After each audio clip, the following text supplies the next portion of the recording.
आवारा कुत्तों पर सुप्रीम कोर्ट ने जब से फैसला सुनाया है तभी से बवाल मचा हुआ है। डॉग लवर कोर्ट के फैसले का विरोध कर रहे हैं, सड़कों पर प्रदर्शन कर रहे हैं और अपना विरोध जता रहे हैं। लेकिन कोर्ट के इस फैसले के बाद दो धड़ भी बढ़ चुके हैं, जबकि कुछ लोग कोर्ट के फैसले के विरोध में खड़े हो गए हैं। वहीं दिल्ली एनसीआर में आवारा कुत्तों से संबंधित मामले में गुरुवार को सुप्रीम कोर्ट में सुनवाई हुई।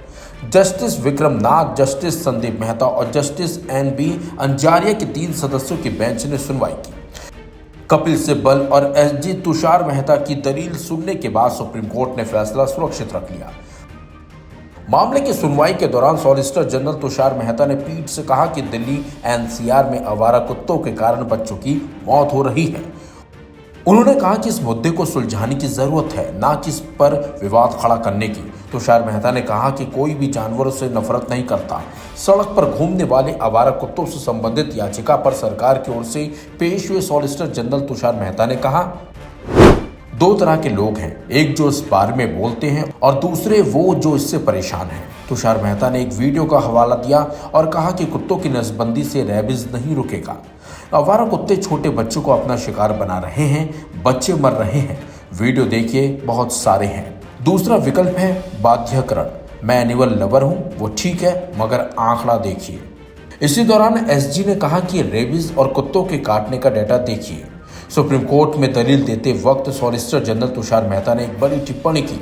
उन्होंने भरी अदालत में कहा कि चिकन मटन खाने वाले आज एनिमल लवर बन गए हैं। एक तेज आवाज वाली अल्पसंख्यक आबादी आवारा कुत्तों के पक्ष में बोल रही है, जबकि पीड़ित बहुसंख्यक आबादी चुपचाप गंभीर नुकसान झेल रही है। इसमें बच्चे भी शामिल हैं। मेहता ने उन लोगों की कथनी और करनी पर सवाल उठाया जो खुद को पशु प्रेमी बताते हैं, लेकिन मांसाहार के वीडियो साझा करते हैं। उन्होंने तर्क दिया कि नसबंदी और टीकाकरण से ना तो रेबीज रुकता है और ना ही बच्चों पर हमले। बच्चों की मौतें और विकृति अभी भी जारी है। सॉलिसिटर जनरल तुषार मेहता ने डेटा के साथ आवारा कुत्तों पर पाबंदी के पक्ष में अपनी दलील रखी। मेहता ने कहा कि भारत में हर साल लगभग 37 लाख कुत्तों के काटने के मामले दर्ज होते हैं। इनमें से हर दिन 10,000, इसी अवधि में 305 रेबीज से मौतें होती हैं। हालांकि WHO के अनुमान के अनुसार वास्तविक आंकड़ा अधिक हो सकता है। और हाँ, यहाँ कोई भी जानवरों से नफरत नहीं करता है। तो वहीं वरिष्ठ अधिवक्ता कपिल सिब्बल ने नगर निगम को निशाना बनाते हुए कहा कि कुत्तों को रखने के लिए कोई शेल्टर नहीं है और पूछा कि आवारा कुत्तों को कहां रखा जाएगा। उन्होंने पहले कि सुप्रीम कोर्ट के आदेश को स्थगित करने की मांग की, फिर लाखों आवारा कुत्तों की भलाई और पशु संरक्षण कानूनों पर चिंता जताई।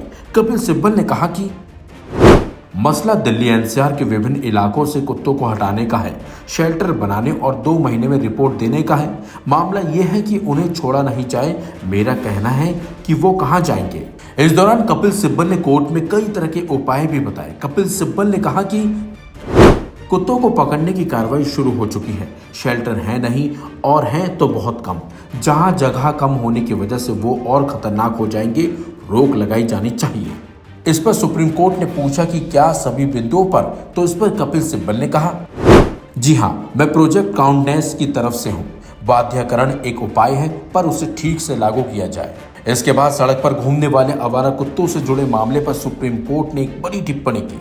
जस्टिस नाथ ने कहा कि संसद नियम और कानून बनाती है, लेकिन उनका पालन नहीं होता। एक तरफ इंसान पीड़ित है, दूसरी तरफ पशु प्रेमी यहाँ खड़े हैं।